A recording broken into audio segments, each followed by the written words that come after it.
If I can have your attention and ask that you find a place to sit. I'd like to get us started this evening.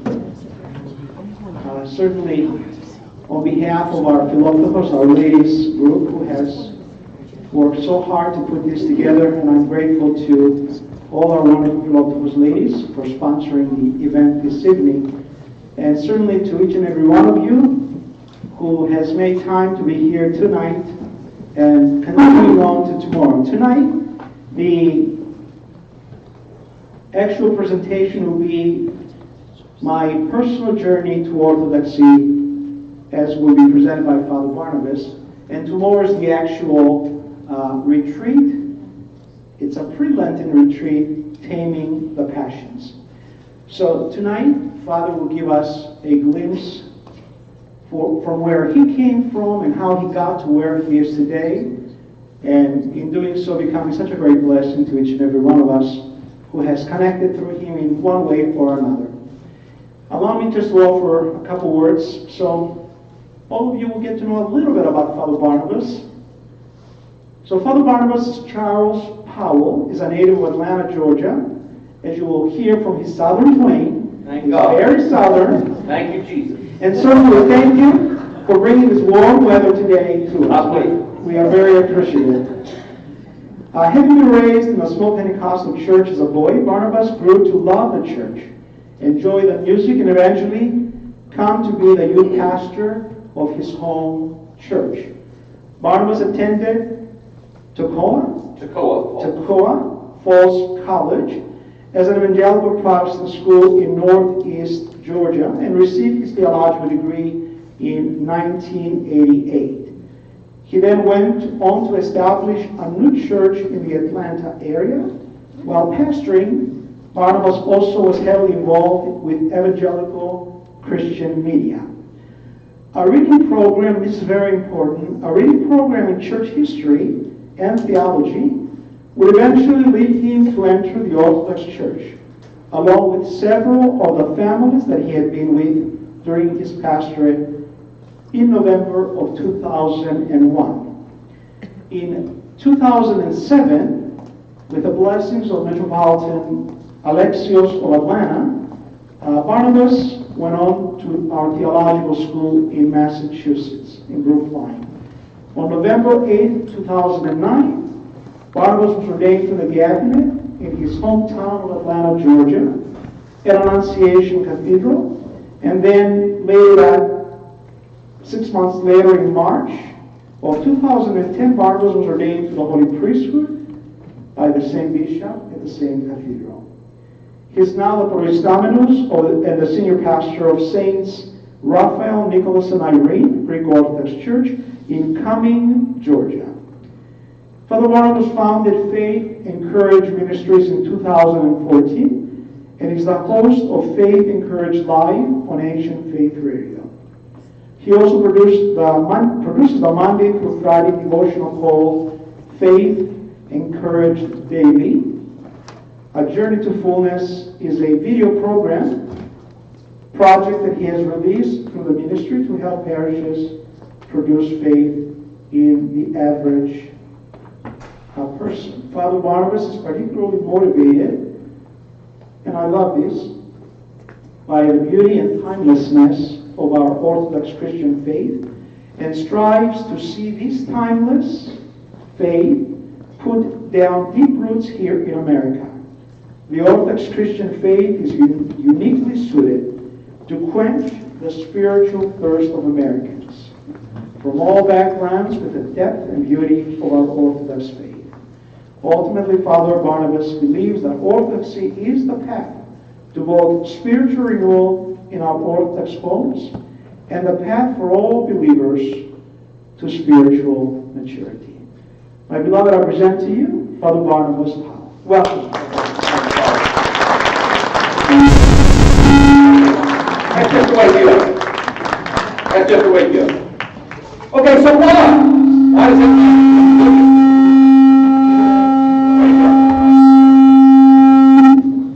I'm turning it off. It's not like I need it. Oh, he needs it for the recording. We can turn it down. There we go. So what? What is that? So what? Loudmouth Pentecostal becomes Orthodox. You're killing me, guys. I'll wait till you give me the signal. Well, you're under the speaker. Huh? Are you under the speaker? I'm under the speaker. Oh, I don't have to stand up there all night long. We'll do something. There we go. Come over here. Kitty is lazy. All right. All right, that's all the Greek I know, guys. That's it. I know Pastizio as well. So what does it matter? Pentecostal pastor becomes a Greek Orthodox priest. So what? What's the big deal about it? Well, the big deal is about the fact that what Father was saying to you, one of the reasons why, that what drew me to Orthodoxy in the first place. What drew me to Orthodoxy was the conviction, the bone marrow conviction, that Jesus Christ is not dead. That Jesus Christ has risen from the dead. We celebrate it all the time. Christ is risen from the dead, trampling down death by death, and on those in the tombs, bestowing life. The central message of the Orthodox Christian faith is the defeat of mortality. So, what's the big deal about that? Okay, mortality is defeated. What that means is, precious friends, is that I'm looking out over a group of people who are never going to die. You are going to live forever. Now, gang, that's good news and bad news. Because now, if that's a settled issue, you're going to live forever, that's going to happen. Then the only work of your life that is worth really giving your best to is finding out how to enjoy that reality for eternity. My contention to you tonight is this, and we'll talk a little bit more about this tomorrow when we get into the session, is that it is the way of Orthodoxy that teaches a man or a woman how to enjoy eternity and not consider it hell. Because you're going to live forever. Whether you like it or not. You're going to live forever. How do you enjoy that? I contend to you, brothers and sisters, that it is the path, the lifestyle, the rhythm of Orthodoxy that teaches a man or a woman, a man and a woman, to enjoy eternity forever. So that's why a Pentecostal pastor became a Greek Orthodox priest. Have a good night. I was going to start off with a song. Music in the Pentecostal world is the most important thing in the world. It's the way we did everything, music.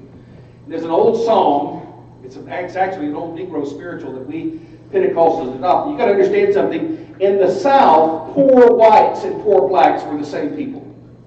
You may think that's kind of unusual. By the way, let's get this out of the way right off the bat. I don't have an accent. You folks are the ones that talk funny. I talk like my mom. You don't.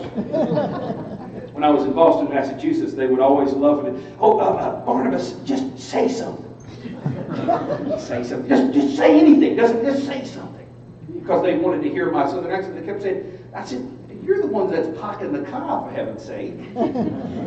I speak properly, for heaven's sake. Just like Mama does. Everything's fine. But music is extremely important, and we would. There's an old Negro spiritual that we would do every Easter. That just goes to show you, ladies and gentlemen, is no matter how far people get away from the Orthodox faith, the central message of Jesus Christ destroying death is what vivifies the Christian faith. Period, full stop, end of discussion. And the song goes like this. Ain't no grave gonna hold my body down. Lord, there ain't no grave gonna hold my body down. When I hear the trumpet sound, I'm gonna get up out of the ground. There ain't no grave gonna hold my body down.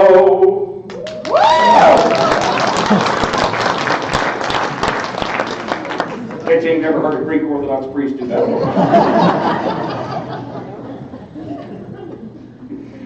I love that. I just do. I love it. So in the heart of all of this is a person's life who has been shaped since my earliest memories by the conviction that Jesus Christ has destroyed death. Grew up in a Pentecostal church.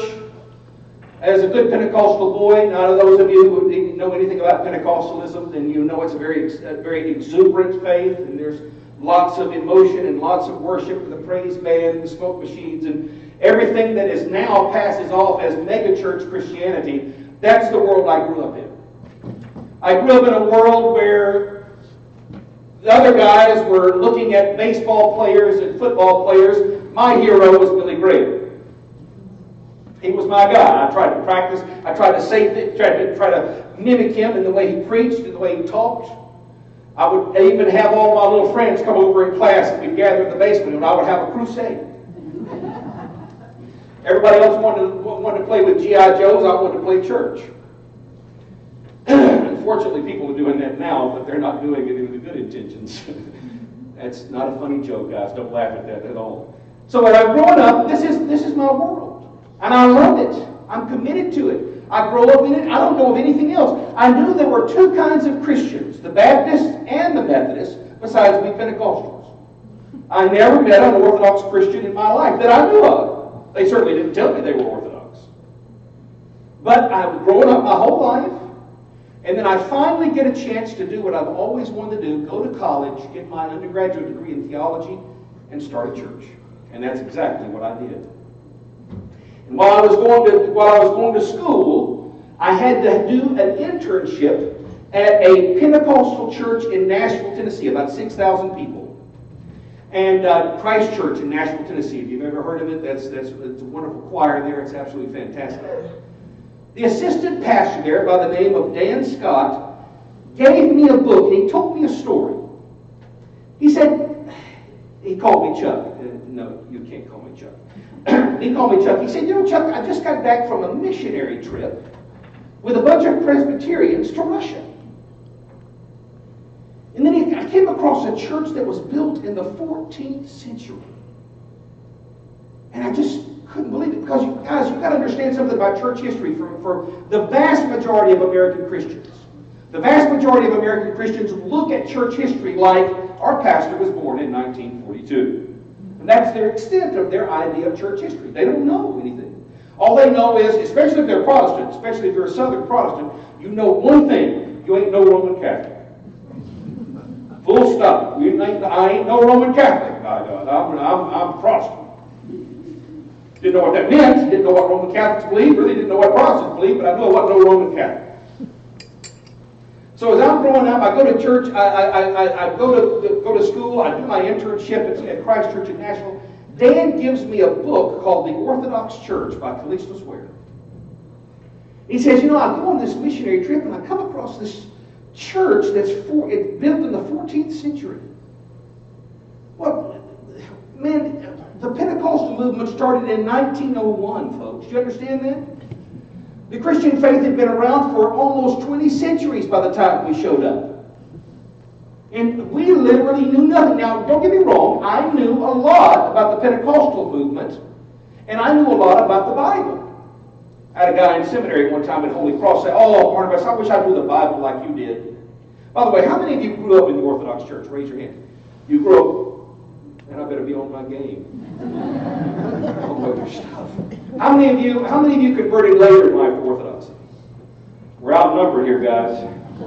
We've got to do something about that. Anyway, so you grew up in the Orthodox Church. You know the Divine Liturgy pretty much by heart. Even if you don't know the language, you don't understand the language it's done in, you still know the rhythm and you know the sounds, and it's very familiar to you. Well, the Divine Liturgy is almost 70% either a direct or indirect quote from the Bible. Talk about being a Bible-based church. We're it, baby.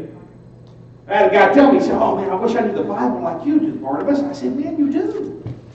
You do know the Bible. You just don't know where that stuff is. That's easy to fix. All you got to do is pick the book up and start learning it. That's good for you. But I knew a lot about the Bible. I knew a lot about the church in the book of Acts. I knew a lot about the church at the beginning of the Pentecostal movement in 1901 and 1902, Azusa Street in Topeka, Kansas, and all the events, and the Second Blessed Holiness that happened in the 1800s, and the Keswick revival in England, and all of those things. I knew all about that stuff. I knew a little bit more, now that I've gone to school, about the Protestant Reformation, about how Martin Luther nailed the 95 Theses to the door of the Wittenberg Church in Germany. I knew a little bit more about the Protestant Reformation. And all of that stuff I knew, but there was literally 15 centuries that I knew nothing about. Okay? Now, God's good. And God's grace is sufficient. But that's a lot of stupid to make up for. That's a huge gap that most of us never pay attention to. And I guarantee you, your Protestant friends and relations don't realize they don't know what they don't know. And so Dan gave me this book, and then he told me a story, which is, I never will forget it. Dan said, you know, Chuck, I had a dream. I said, you had a dream? He said, yeah. Dreams and visions, big thing in the Pentecostal world. He said, I had a dream, and here I am. I'm in this dream. I'm in this big stone church. I said, wow, that's amazing. He said, and on that stone church, they've got, he didn't know what to call it. They got graffiti all over the walls. I mean, we didn't know. Ain't none of y'all come got us. You didn't tell us anything. Got graffiti all over the walls. And there was a bunch of guys in the front of the church in black robes and black hats, and they were chanting and they were praying and they were glowing. I said, what kind of dream are you having, man? He said, I don't know. He said, all I knew was that the presence of God was so strong you could almost cut it with a knife. And I started making my way up to the front, gingerly, getting closer and closer to the men in the black robes. And as I got closer and closer, the glow got brighter and brighter, and I started being part of the glow. And then he said, you know what happened next? I said, I'm on the edge of my seat. Gentlemen. He said, one of the guys turned around and looked at me right in the face, an older fellow with a long beard. He looked at me right in the face and sternly looked at me and asked, where have you been? And I woke up. I said, whoa. And he said, I know. I said, what do you think that means? He said, I don't know. But I came across this book. I think you really like this. And I devoured that book. I ate it up. And when I graduated from school, I went down and started a church in Atlanta called Church of the Firstborn. I love this, marketing is everything in the evangelical Protestant world, guys. And you know why it's everything? Because we're good at it, let me tell you. We're good at it.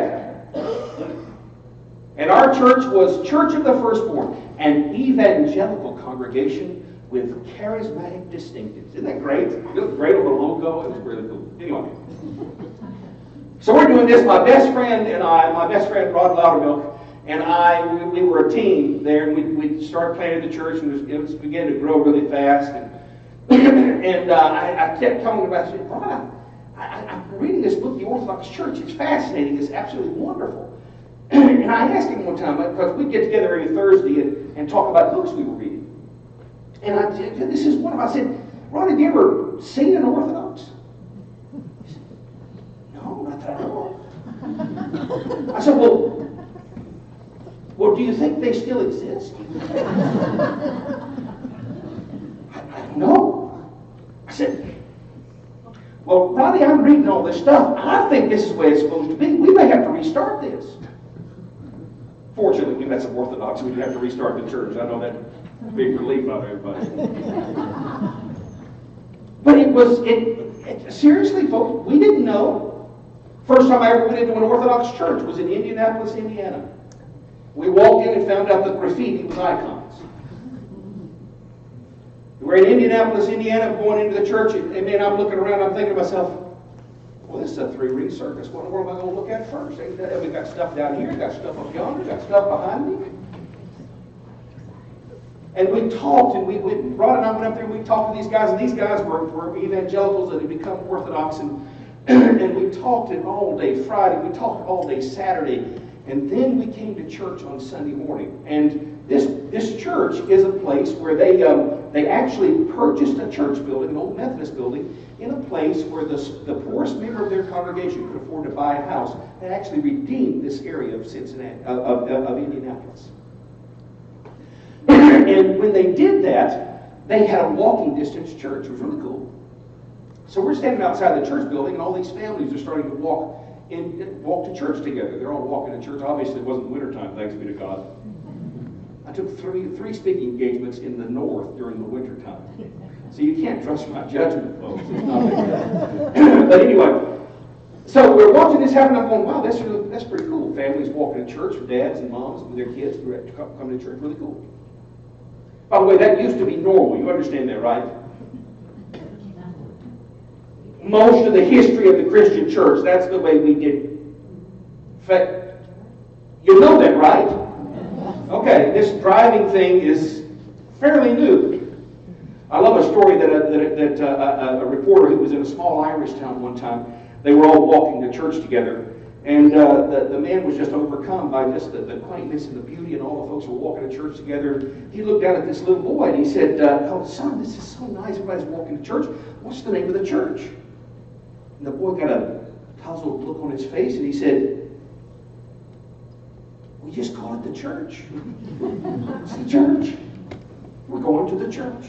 Don't know what it's called. It's the church. So they're walking to church, and everybody starts gathering in. Rod and I are standing here in the sanctuary. Of course, the big pantocrator on the ceiling, the icon screen. I didn't know it was an icon screen. All I knew, there was a wall up front. There was some stuff going on in the back. I didn't see anything. And they started chanting.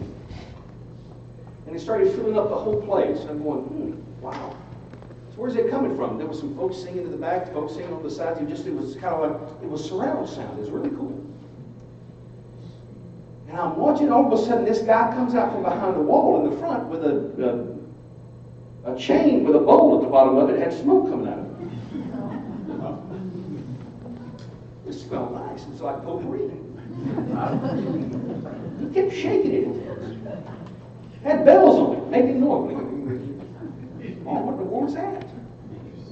He kept shaking it at me. He kept shaking it at people and shaking it at the pictures and shaking it at the other folks. And there was a couple of guys in funny outfits. He shook at them 3 or 4 times. Like they stunk or something. They needed to smell it.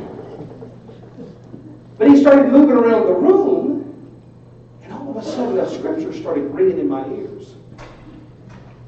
And as he come by me, I wondered what was going on. He come by me. He was very intense about this. And he had tears streaming down his face. And the scripture came into my ear. Holy is the Lord. Holy is the Lord. The whole earth is filled with His glory. And I was immediately captured by what was going on. You see, my sight had already been arrested by the icons. My hearing had already had its attention grabbed by the chanting. Now my nose is being called to worship God with the smelling of the incense. My whole being was being called to attention, to focus only on one thing, and that is the majesty and the glory of the uncreated who has come among us to be like us. They had my attention. And then the service went on. I looked over at Rod whenever they came by with the censer, and I said, He said, Service goes on. All of a sudden, it's time for the Eucharist. I didn't know it was the Eucharist. I didn't know. Guy comes out with this big chalice in fear of the faith of God. Draw near, so everybody did. Everybody drew near. He said, draw near, and sure enough, they did it. The kids were coming up, and Dad was holding up the baby to receive the Eucharist, and I'm going, I don't know what's happening here. It seems like everybody's involved. I like that. So at the end of the service, I know this is going to be hard for you to believe, but I was uncharacteristically speechless. Guys, you got to understand, I've never been to a liturgical service in my life. You understand that? I've never been to one before. I've never attended a liturgical service. The fact that you lifelong Orthodox have had this your whole life, I've never had it once in my life. It blew me away. So the pastor comes out, he walks us, me and Rod, to our car, because we were going to drive back to Nashville that night and then go on to Atlanta. And he was nervous because he saw that Rod and I both were kind of shell shocked. I mean, we'd read about this stuff, but now we've experienced it. And as I was getting in the car, he looked at me and he said, "You okay?" And I looked at him and I said, "Brother, I don't know what just happened, but I think I may be Orthodox. I think I may be Orthodox." And that began in 1992, a journey that would culminate in 2001 with 20 families, along with myself and my best friend Rod and his family, entered the Orthodox Church in November of 2001. It was a hard journey. It was a journey of unpacking and getting rid of and then repacking and keeping what we could. It was a journey of repentance and mindset shift. It was a journey that cost me everything. I have lifelong friends that will not speak to me anymore because they think I have entered a cult. I know it's pot calling the kettle black, but that's another story for another day. I have family members who think I've lost my mind. Frankly, to tell you the truth, I thought I was losing my mind too. I didn't know. Then I found out there's more and more of the evangelical Protestants coming to faith, coming to discover the Orthodox faith. Did you know in 1987, there was a group of evangelicals, almost 3,000 evangelicals that came into the church? Do you know that since 1987, there have been almost 30,000 evangelical Protestants convert to Orthodoxy in the United States? Did you know that? You do now? Guess what? It's not going to get smaller. So you lifelong Orthodox, you better get to know your faith, because we coming. And you're either going to be a help or a hindrance. I hope you got that. That's on the final, so jot that down. So Rod and I entered the church, and we started doing all of this learning together and doing some wonderful things. And I needed a job. While I was a Protestant pastor, I had a media consulting company that I ran. That I did a lot of media work for large evangelical Protestant radio and television ministries. If I drop some names, you guys may know. Some of you converts may know Jim Dobson, Charles Stanley, John MacArthur, those guys like that. I worked in that world, and it was pretty exciting. The ministry that I consulted with first was In Touch Ministries, Dr. Charles Stanley. His annual income in the early 90s was $92 million a year for the media ministry.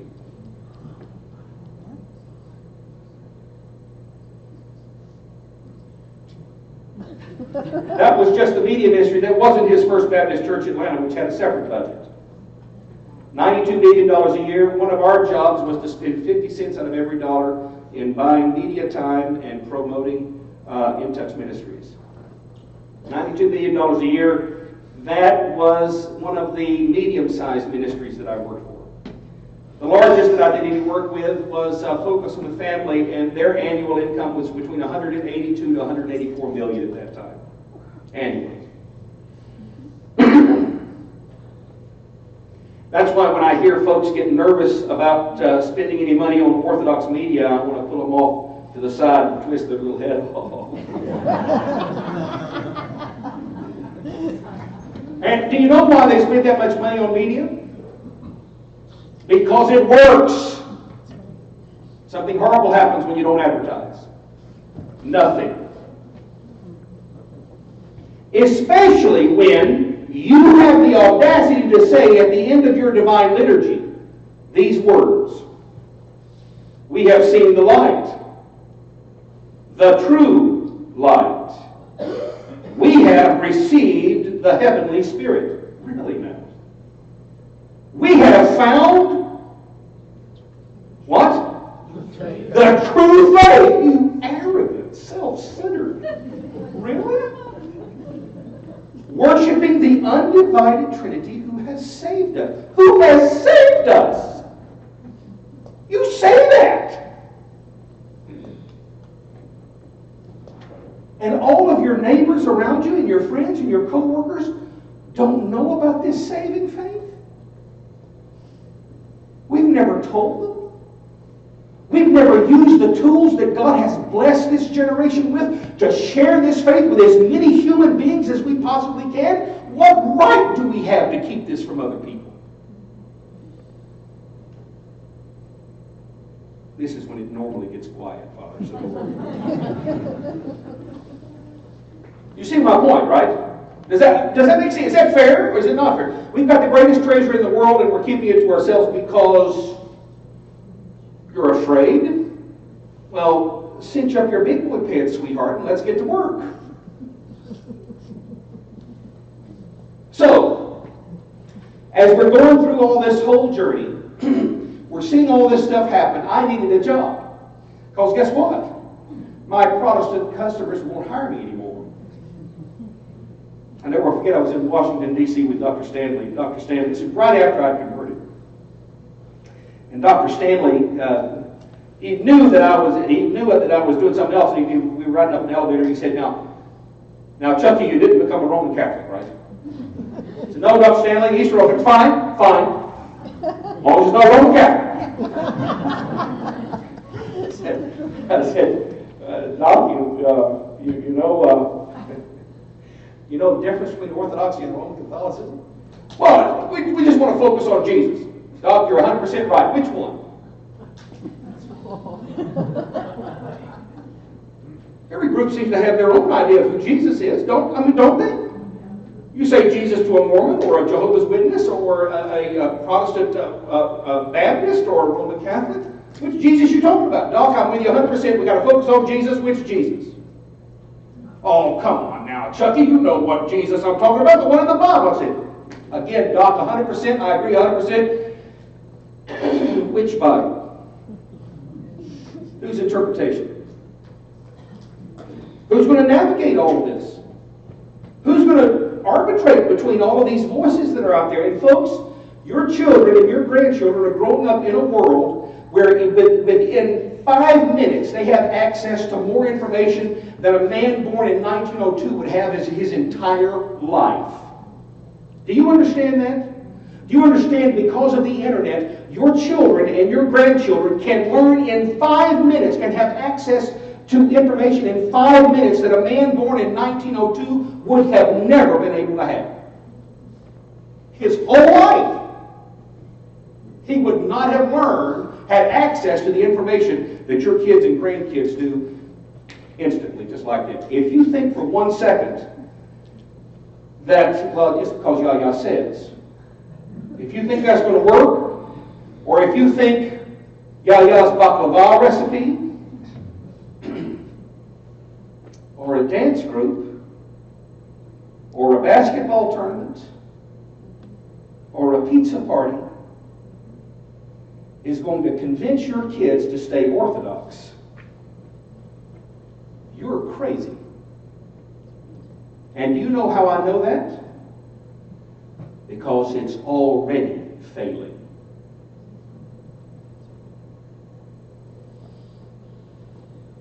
None of those things are bad, by the way. Don't get me wrong. Basketball tournaments and pizza parties and dance groups, we got all of them in our parish in Cumming. We're 70% convert of Greek Orthodox Church in Cumming, Georgia. We're 70% convert.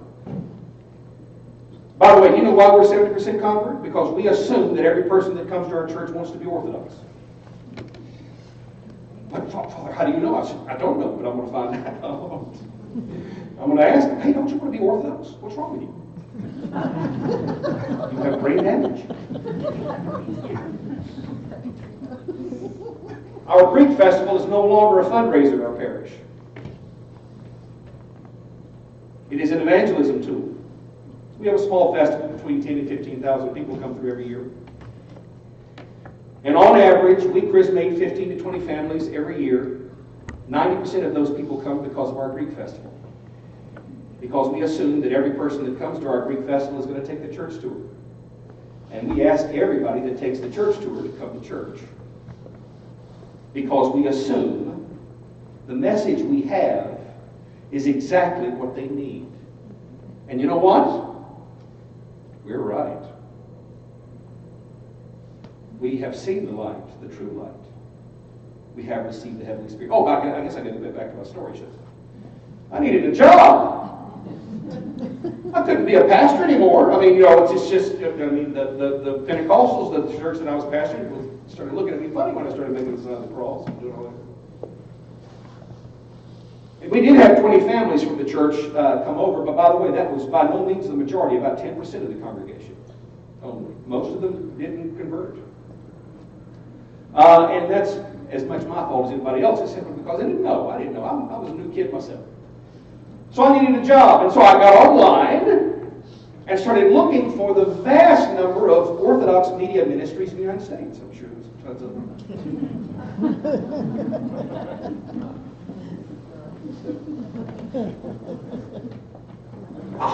One Orthodox Christian Network in Fort Lauderdale, Florida. Father Chris Metropolis. And so I emailed Father Chris, Orthodox Christian Network. He did come receive the light at that time years ago, 2002, when I started looking around for a job because we converted in November of 2001. So 2002, I'm looking for a job. And so I emailed Father Chris. Father Chris, my name is Barnabas Powell, recent convert, 15 years experience in evangelical Protestant media. See that you're doing some media here. We'd love to help out. What's your pleasure? 15 minutes later, this is in the, now you younger kids are not going to know anything about this, but it said, it's AOL. So I'm hearing,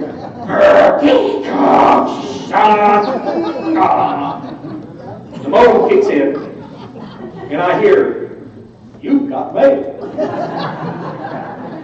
You remember? You remember? All of us old people, you know, we're going to be dead soon.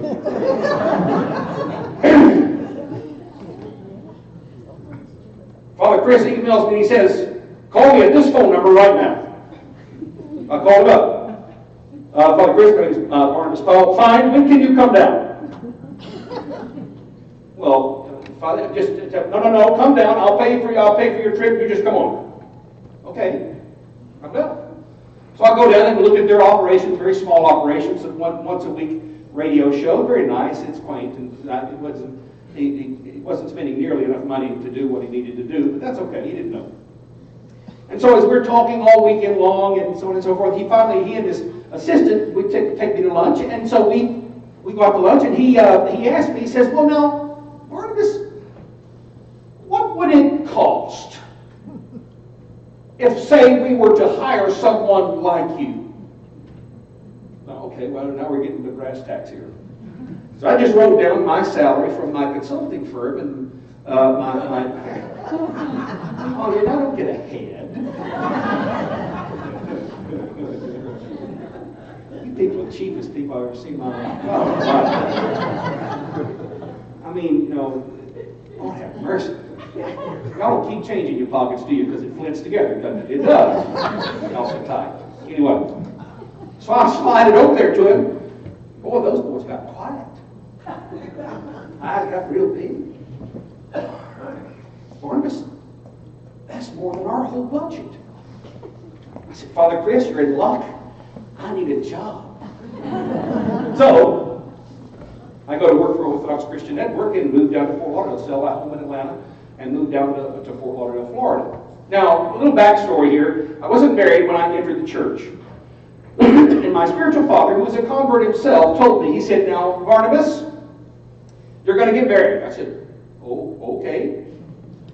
Not today. No, you're going to get married, but you can't marry another convert. You have to marry a cradle Orthodox girl.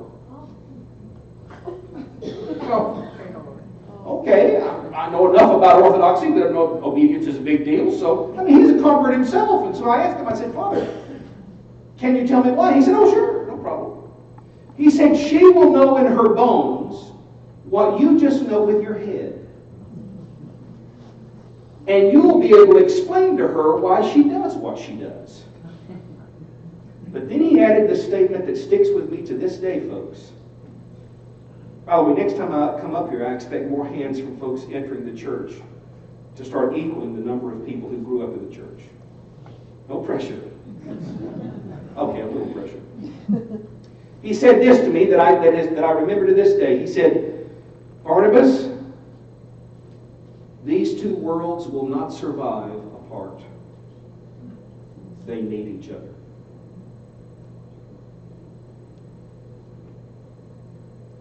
And fortunately, in Fort Lauderdale, there's a cute little old Greek girl. So I'm down there. I mean, I went down there for just a few weeks, and it was near Christmas time. It's before I'd actually moved down. It's Christmas of 2001, right after I'd converted. I moved down there, or was visiting down there, and the parish council president, your parish council president had to go. He had a basketball tournament to take care of. God bless him. Parish council president there at Fort Lauderdale Parish, St. Demetrius Church, said, oh, I want you to meet somebody. I said, okay, cool. So he takes me over and introduces me to Nafsika Dimas. Nafsika. She goes by Connie. Thank God. I can't spell the first one. So we meet. Pretty girl. Really pretty girl. You know, I'm an old guy, you know. I'm no spring chicken. At that time, I was 4 years old.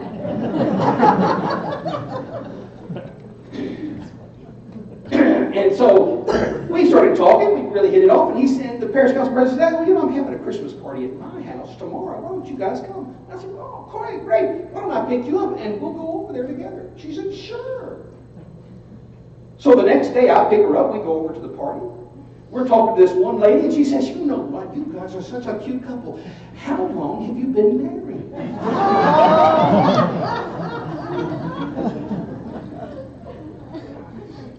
It was not funny. I am a bachelor for a reason. How long have you been married? Lady, we just met. She called me a liar.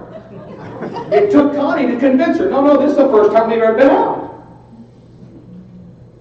And I said, you know, and so as we started dating and so on and so forth, I said, well, now, Connie, you need to know something about me. I didn't come into the church to become a clergyman.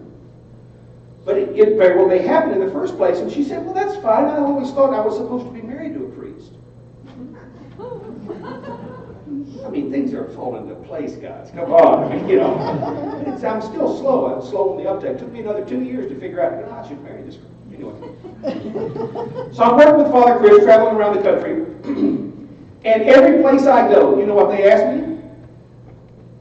When are you going to be a priest? Have you thought about being a priest? You know, you'd make a good priest. Have you ever thought about being a priest? Over and over and over again. I'd come home and Connie, you know what they asked me? So Connie finally got fed up. She said, listen, please go see the bishop. Just ask him what he wants you to do. So I'll go see Pentecostal. Your Eminence, my name is Barnabas Powell. Yes, I know who you are. And I've just come here because I'd like to get some direction from you. I've been traveling around the country with Father Chris. Yes, I know. I said, you know, what direction do you have? Well, I can't ordain you until you go to seminary. Oh, now wait a second. Eminence, I didn't say anything about being ordained. He said, then why are you wasting my time? Gets on his phone, calls the phone number. Father Nick Transfield. Father Nick Transfield is the president of Hellenic College Holy Cross.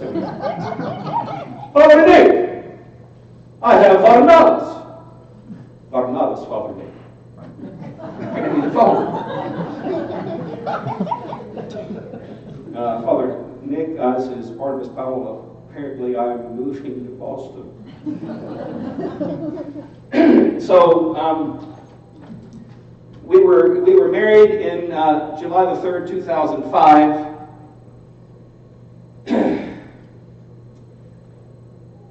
July the 3rd, I lost my independence the day before.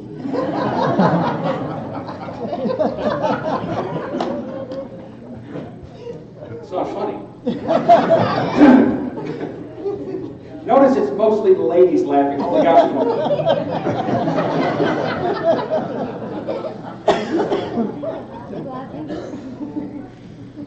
And we found out we were pregnant in January of 2006.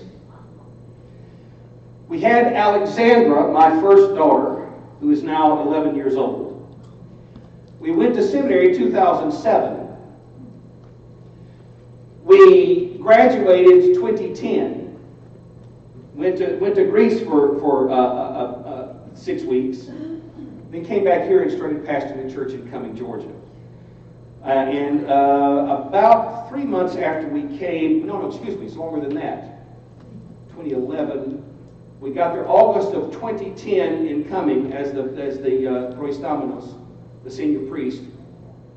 And my second daughter, Katarina, came in March of 2011. So it's been a whirlwind for me and Presbyterian since we got going here.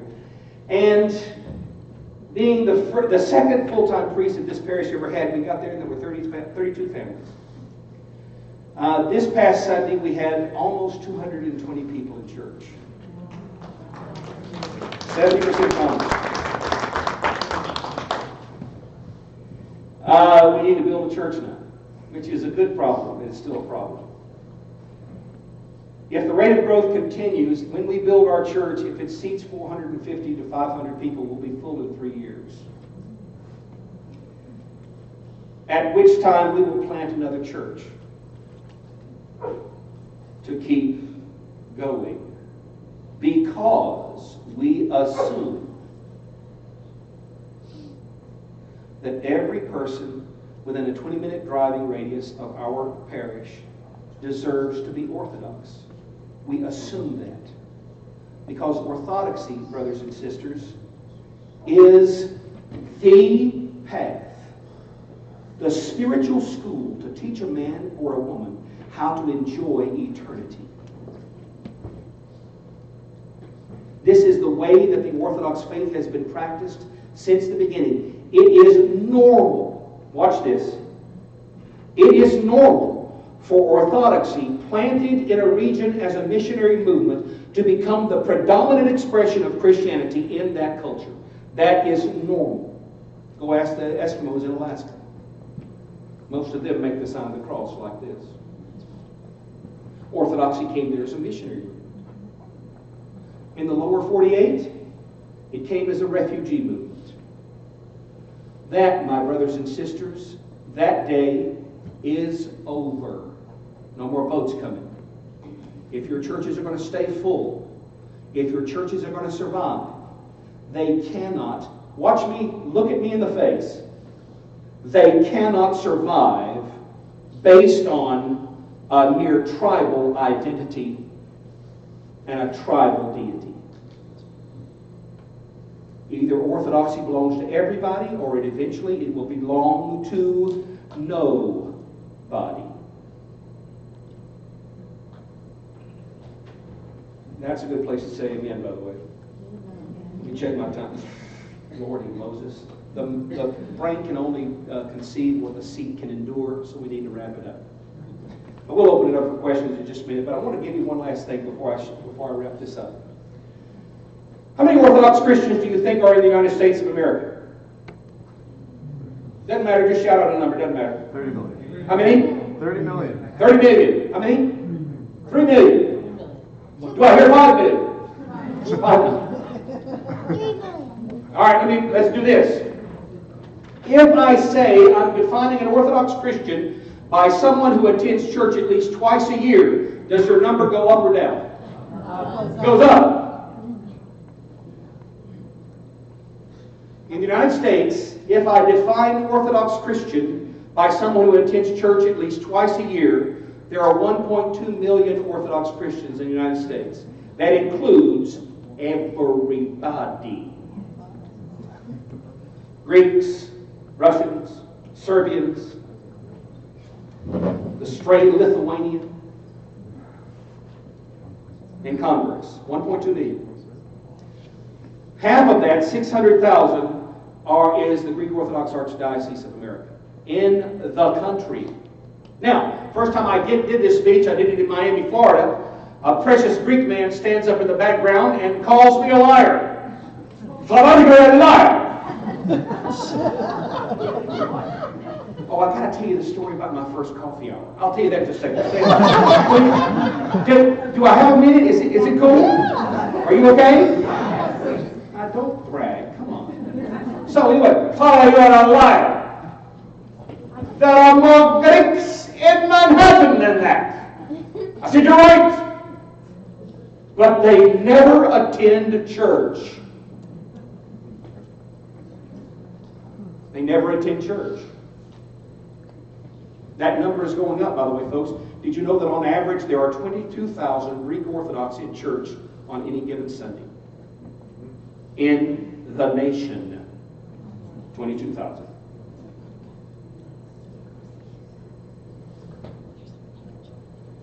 Whatever you're doing, stop it! Please! For the sake of my children. Quit. Whatever you're doing, just stop.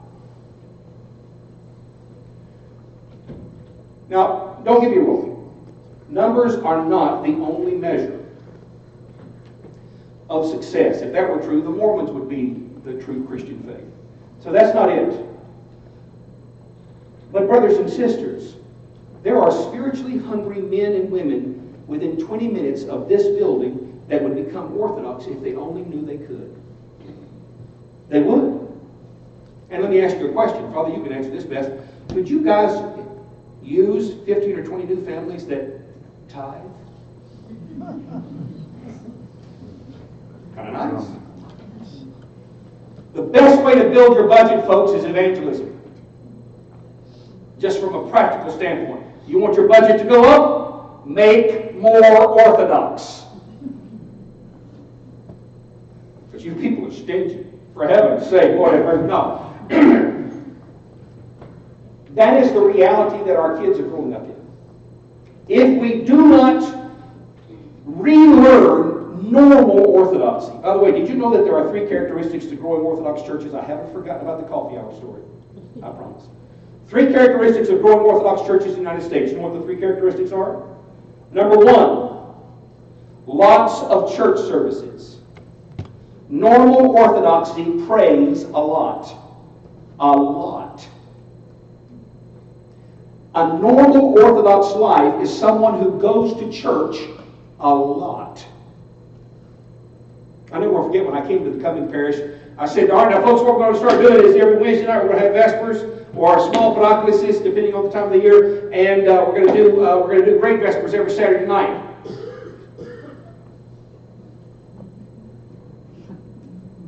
And all the precious folks that were there were going, Father, nobody will come. And I think I surprised him when I said, oh, okay. What do you mean? I said, it's y'all's money. You're paying a full-time priest. I'm going to be a full-time priest. We full-time priests pray. That's what we do. We have church. We're going to have church. You pay, unless you just, you just go throw your money away. Goodness, I thought you people were smarter than that. If you're going to have a full-time priest, you're going to have a full-time priest. I want to do church a lot. Give people an opportunity to be in the presence of God. And when they learn to value being in the presence of God more than their own comfort, they'll make a way to be there. It's only when they're ignorant of how precious and wonderful and how filled with treasure being in the presence of God and learning how to live forever and enjoy it that they find themselves staying away from church. You want to increase church attendance? Teach these people how to love God. Oh, Father, I love God. Oh, you do? Well, I'm the #1 fan of the y'all have a football team?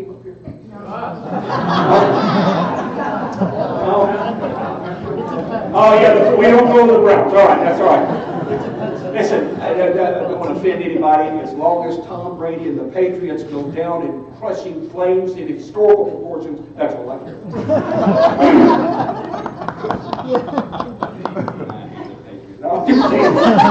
That's what they did to the Falcons last year. I don't want to talk about it. I don't want to talk about it. Hush. Don't bring it up again. Anyway. Stupid. 3/4. No, I'm sorry. I'm not bitter. Yes, I am. The second characteristic of a growing Orthodox church is strong educational opportunities, especially for adults. By the way, do you know the most effective youth program in any parish? It's a robust and demanding adult education program. Do you know why? I get your kids maybe at the most 2 to 3 hours a week. You have them more than that, they're going to follow your lead. If they see you making your Stavro at your icon corner every morning and doing your prayers, that is the best way to make sure a generation follows you into the Orthodox faith. If they don't, they won't. They will never value your faith more than you value it yourself. In fact, the test of whether a church is going to survive past the next couple of generations is on the adults and their educated and purposeful practice of the Orthodox faith. Period. Full stop. End of discussion. There is no plan B. I am an entertaining guy. I can make videos and write books and do all that stuff. Some of you have seen the videos. You have the Journey to Fullness videos. You all seen them? Some of you? I know it's a little bit more gray than you're used to seeing. I apologize. After a while, it wears off, folks. It just does. It wears off. Besides, I've got a girl that's about to become a teenager in a little bit. The final characteristic of a growing Orthodox church, the first one is lots of church services, the second one is a robust adult education program, and the third one is strong preaching. This culture is used to the strong proclamation of truth without apology. Did you hear anything at all from me tonight that suggested that, well, you know, Orthodoxy is such a wonderful faith, and maybe perhaps you could possibly consider it maybe a little bit later on? No! You will die without this! I actually happen to believe that. This is life. Orthodoxy is life. Because it teaches a man to be like God. And being like God is the only way to enjoy eternity, folks. It's the only way. All right. Coffee hour story. I'm going to stop, I promise. Everybody's got to go to the bathroom. First coffee hour. In this precious Greek Orthodox church. Name tag, Barnabas Powell. Somebody even asked me tonight, Father, what part of Greece are you from?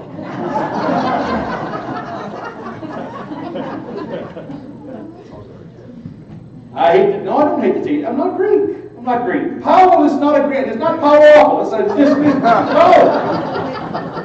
Royalton, Irish background. That's it. And so, I'm wearing my name tag, Barnabas Powell. Yeah, comes up to me. Coffee hour. Powell. He's not a Greek name. I said, no, ma'am, my family's Royalton Irish. Huh. What are you doing here? Don't you have your own church to go to? Then I fried Yaya's mind. You could smell the burning of the memory banks going off, the little smoke whisper coming out here. I said, oh, dear, this is my church. What? Why? By the way, guys, you got to understand something. Yaya was not upset I was there. She was thrilled I was there. Later on, she told me, she said, Barnabas, I have to be here in Greek. I had no choice. You don't have to do this. Why are you doing this? And it was wonderful to open up for her the treasure that she didn't even realize she possessed.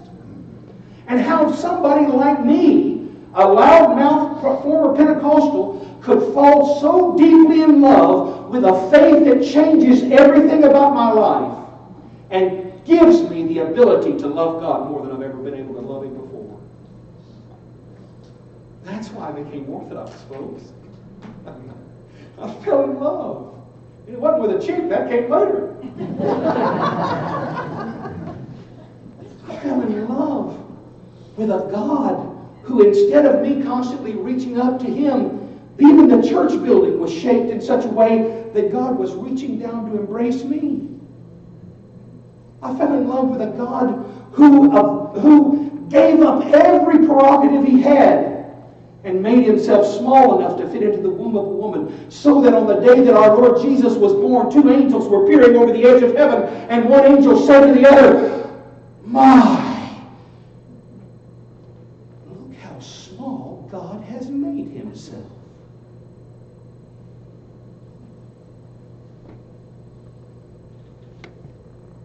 And then that king stretched his arms out on a tree. And our first mother took dead fruit from a living tree in the garden and ate it, and we died. And now our Orthodox faith invites us to take living fruit from a dead tree, and we live. Our first mother said yes to a fallen angel, and we were sold into slavery. Our second mother said, "Let it be done to me as you have said. I am the Lord's handmaiden," to an archangel, and we live.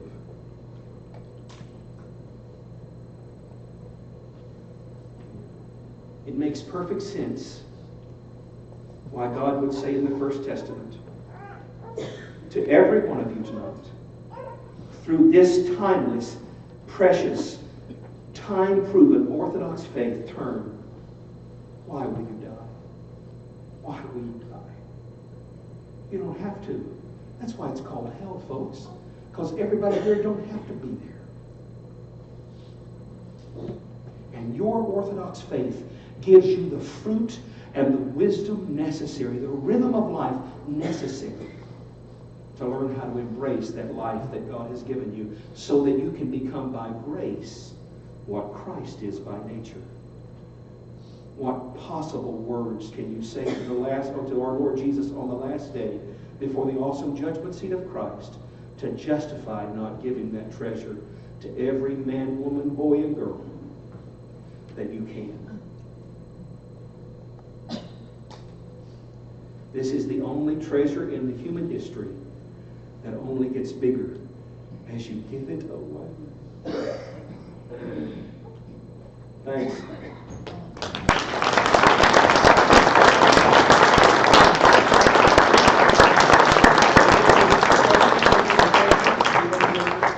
Do we have any questions or comments or thoughts or anything like that at all? I think they got some books over here too, guys. I got to put the girls through college.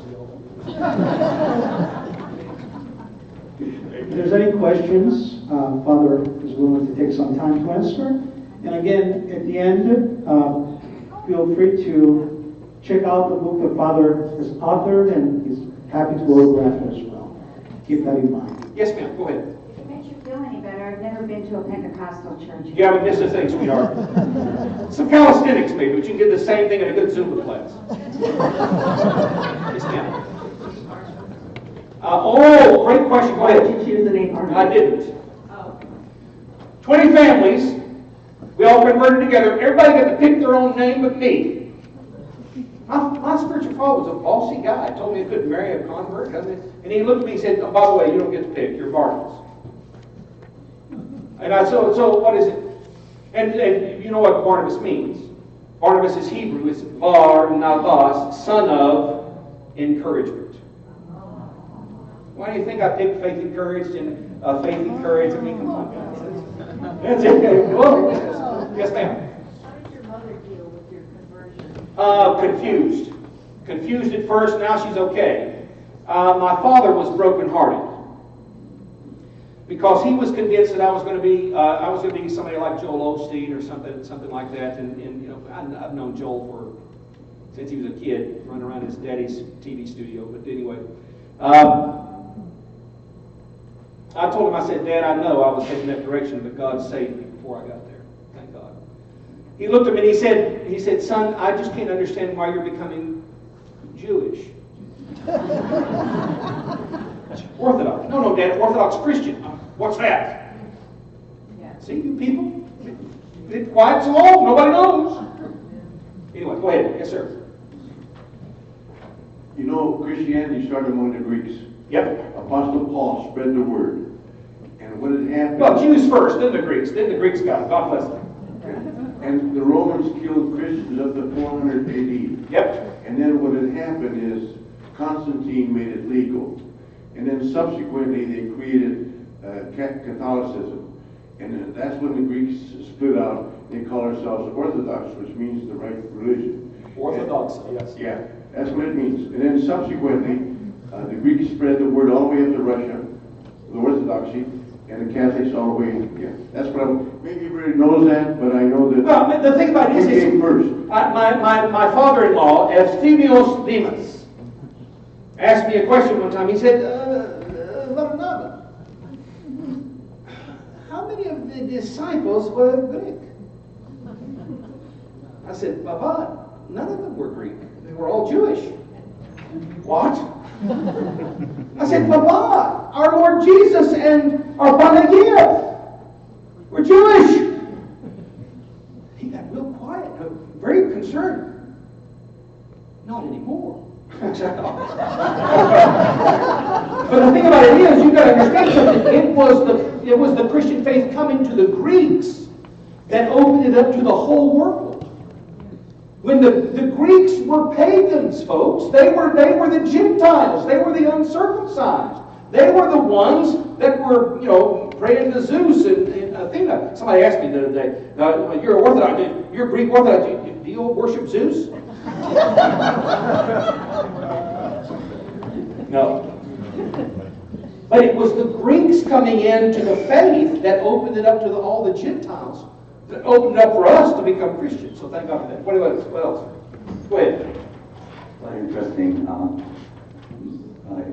appreciate everything that you've spoken. God bless you, Father, and also your service that you gave that was given here. I feel like I kind of share a couple things with you. My father and my grandfather were Assemblies of God ministers. AT, baby. And I went to Nyack. Oh, wow. Okay, so you know Toccoa Falls well then. Yeah. Toccoa Falls and Nyack are under the Christian Missionary Alliance. Yeah. Right. My question to you, because what you described in terms of, I'll call it evangelism in the Orthodox Church is the one thing that has struck me often, that it's kind of like, well, we know we're here and nobody else does. Right. My question to you kind of relates to that, but it's a little bit off in a tangent from it, and that is, do you still fellowship with those friends that are non-Orthodox, and how do you find that? And the reason why I ask that is because through the Orthodox Church here, which I'm grateful for, I'm involved in the prison ministry. And, oh, wonderful. And when we meet, some non-Orthodox come, Catholics come, and so on, and just makes me want to ask that question. That's a fair question. Two things. We live when we live, right?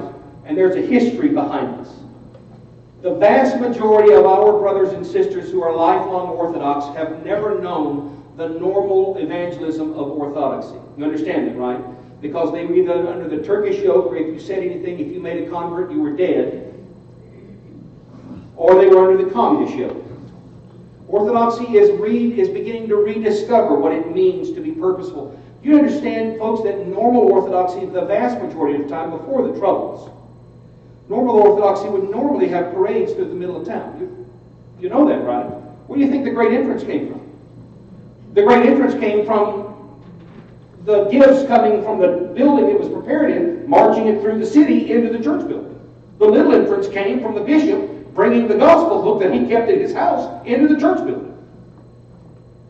When everything got very persecuted, when we got under persecution from the Muslims and all the other stuff that happened, everything got closed in. We're not closed in anymore, folks.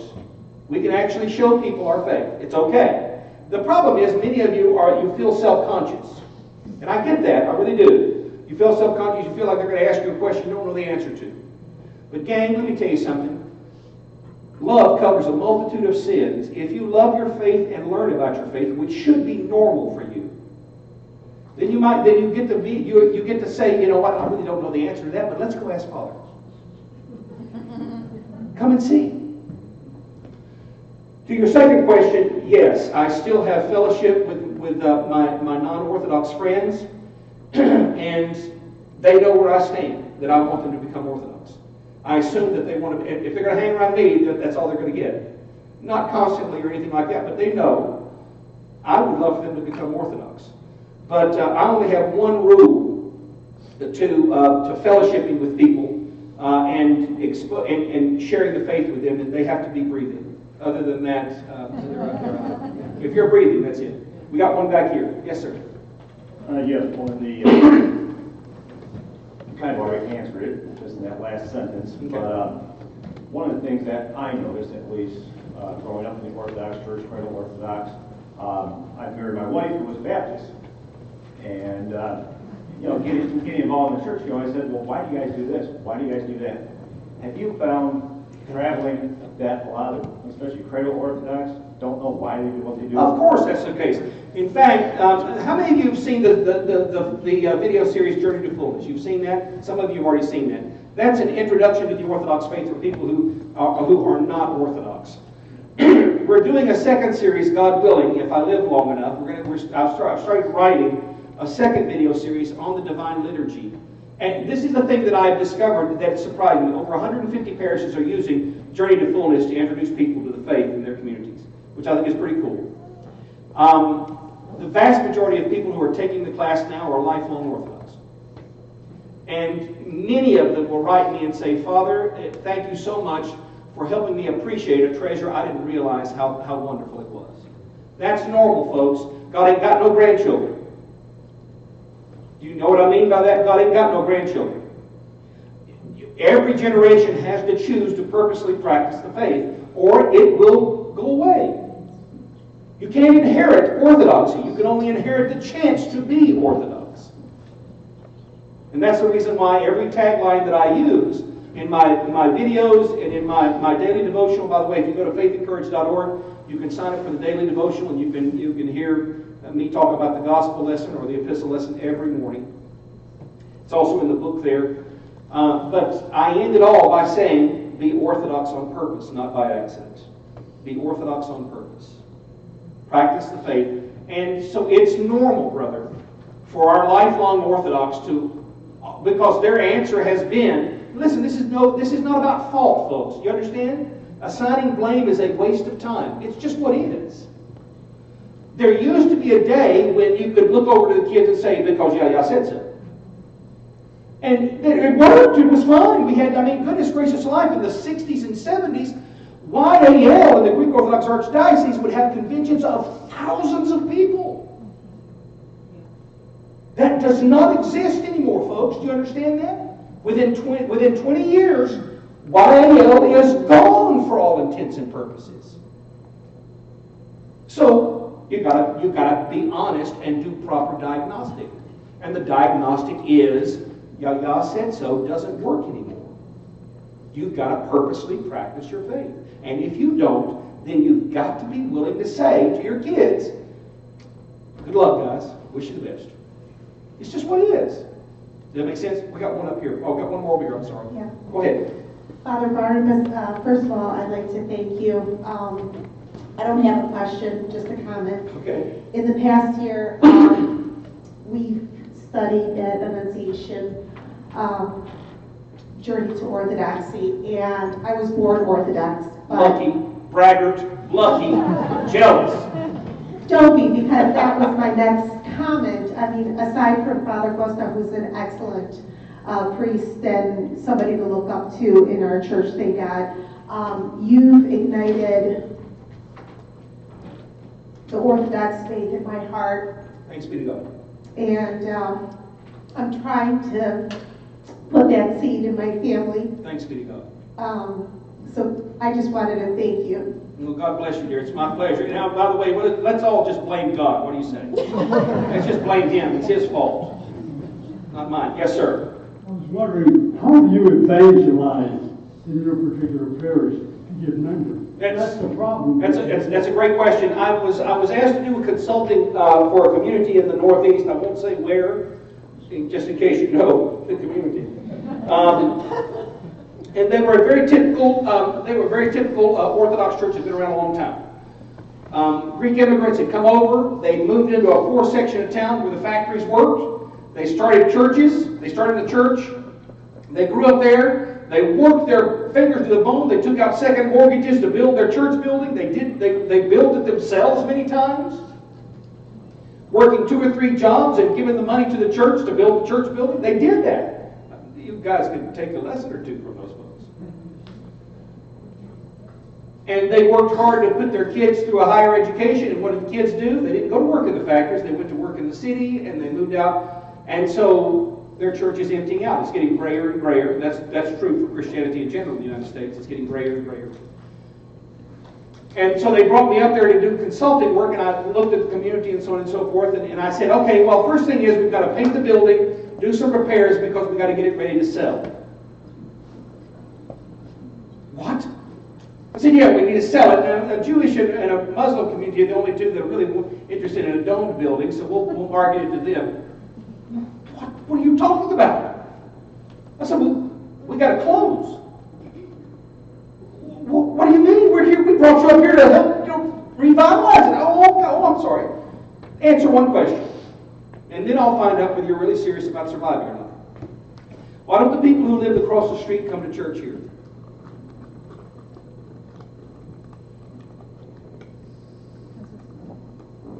Well, Father, they're not Greek. Me neither. Well, we don't know. I said, then you're not ready to survive in this place. You now all live away from this church building. You don't live like you used to live, around the church. Sell this building, move out to where you are. And if you want a place where your group can kind of stay together, then go to where you are. Or have the courage to assume your job is to make this community Orthodox. So how we did it in coming is we began to change the mindset. When I got there, we were about 80% lifelong Orthodox, 20% convert. And we were having this festival every year, so first thing I did was we changed the mindset of the festival. The festival is not a moneymaker anymore. Number one, no church festival on the planet, well, with the exception of maybe 1 or 2, actually makes enough money to warrant all the work and all the effort and the fact that 3 months before the festival and 3 months after the festival, the people are fried. So 6 months out of the year, my best workers are toast. No matter how much money your festival makes, that's not a good fundraiser, right? It's just not. It's not an effective fundraiser. I'm coming from the outside. I know that if we don't have a festival, the sky will open and the thing will come down and destroy all the little children. But I'm coming from the outside. Looking at the festival as a fundraiser is, for me, the mindset of destruction. You're doomed. You just go ahead and stick a fork in you, you're finished. A generation or two, then your building's going to be empty. If that's okay with you, that's fine. Nothing wrong with a good funeral. If someone's going to die, seriously, if it's not going to get healthy, it's okay for it to die. It's fine. It's all right. You don't have to exist. You really don't. And that's okay. But we changed the mindset of the festival. We said the festival is now our #1 outreach vehicle for our community. So every one of our cashiers are trained to ask, thanks for coming to our festival, have you taken the church tour? All of the bus drivers, when they're busing the folks over from the satellite parking, folks, thanks so much for coming to our festival. Make sure you take the church tour. In fact, we're dropping you off at the front of the church. Do that first. So we've changed the mindset of the festival to be an outreach for the community. So much so that between 15 and 20 families a year will become Orthodox specifically because of the Greek festival in coming Georgia. And that's a mindset shift. That's when you're changing the mindset of the community away from an inward focus to an outward focus. So now you have a pamphlet, a brochure rack in your church, just like you guys have here. You assume when guests come, by the way, there's no such thing as a visitor in an Orthodox church. They're guests. We even have guest parking signs at our church. This is guest parking. They're guests. And every person, and we have a strong welcome ministry at the church. Listen, it's a person that's never been to an Orthodox church, this is going to be the weirdest thing they've ever seen in their life, okay? So it's automatically off-putting. They're not going to know where they are in the service. They're not going to know what in the world's going on. There's a funny guy up in the front it looks like he's dressed like Liberace, and I don't know what he's doing.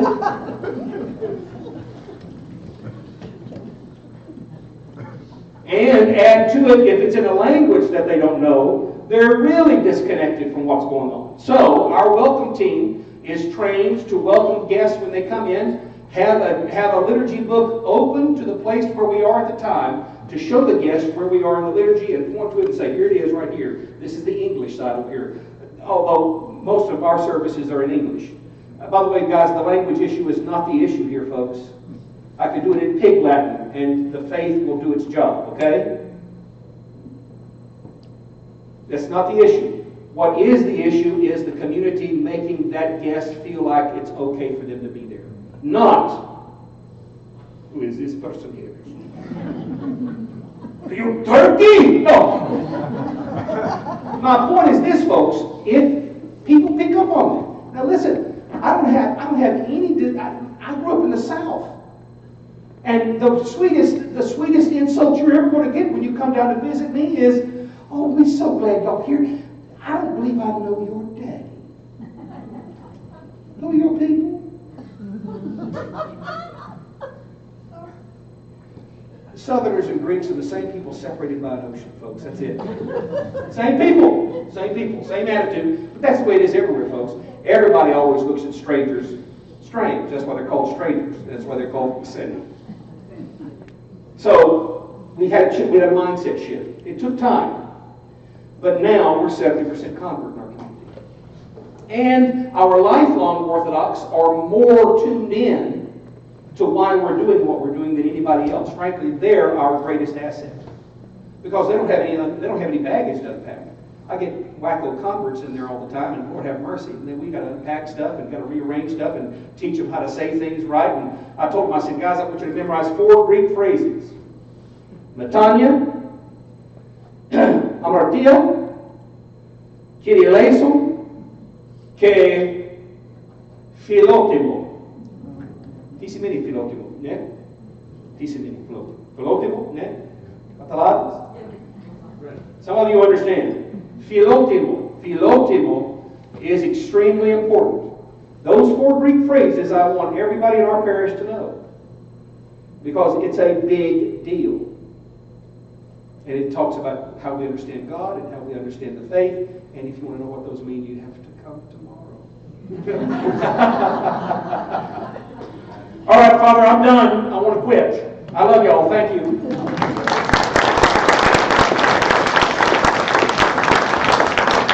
So as we close tonight, allow me again to thank each and every one of you and our wonderful Orthodox ladies. Please note that there are books. If anyone would like to purchase one, Father will be happy to sign it. There's a free will basket there. Whatever you're able to donate towards these few days, we would appreciate that as well. Tomorrow morning, 10 o'clock is the beginning of our session. If you'd like a cup of coffee or a few little sweets, come at 1:15. So 10 o'clock, we can begin the actual presentation. Not Greek time. And not Greek time. So there's 2 sessions tomorrow with lunch in between. And again, I hope to see all of you, or as many of you as possible, to attend tomorrow. Would you all rise as we go out to this and we have to chant something? Those that are members of the community, let us sing the hymn to our patron saint.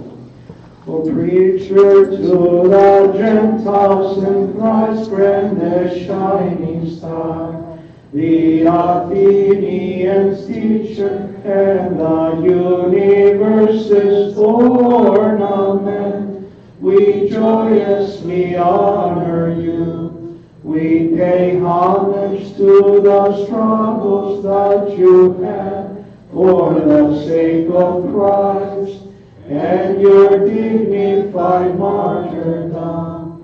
Holy and glorious Apostle Paul, intercede with Christ our God, entreating him to save our souls. Go in peace.